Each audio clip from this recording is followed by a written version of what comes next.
ఎవలయ్యా ఎవలది అన్నది?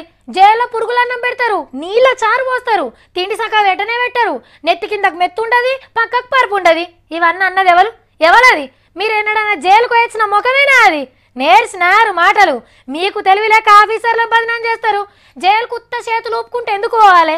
ఇంత ముళ్ళ మూట పట్టుకొని పోవాలి కదా, ఎంత హాయిగా బతకచ్చు. అది చేతగాక ఏదో మాట్లాడతారు. వారెవ్వా, చిన్నమ్మంటే చిన్నమ్మే. జైల్లా చిన్నగా మర్యాదలు చెప్పించుకుంటలేదట, రాణి భోగాలు అనుభవిస్తుందట శశికళమ్మ. అప్పట్లా ఇంట్లోకెళ్ళి బువ్వ తెప్పించుకుంటా అంటే ఒప్పుకోలేదు కోర్టు. ఇంత పనికున్నారని అమ్మ క్యాంటీన్ లెక్క చిన్నమ్మ క్యాంటీన్ తెరిచిందట జైల్లా. ఏది తినాలనిపిస్తే అది వండుకొని తింటాందట.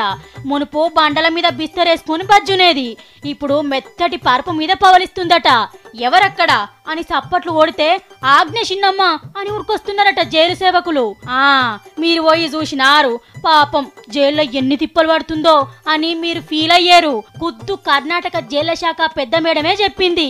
2 కోట్ల లంచాలు వంచి రాణిభోగాలు అనుభవిస్తుందని పెద్ద సార్లకు ఉత్తరమే రాసింది. Let government conduct a free fair enquiry whether I am lying or whether it doesn't exist there, అది గొత్తాగుతదే. కానీ జైలు సార్లు ఏం చెప్తుండ్రో తెలుసునా? 2 కోట్లు ఇచ్చిన మాట వాస్తవమే, కాకుంటే అది లంచం కాదట, చందా రాసిందట. గా చందాతోనే అందమైన కిచెన్ కట్టించిండ్రేమో మరి. అయినా అమ్మ కాలం చేసినాక ఎమ్మెల్యేలనే చేతిలో పెట్టుకున్నది, ఇక జైల్లో పనోళ్ళో లెక్క.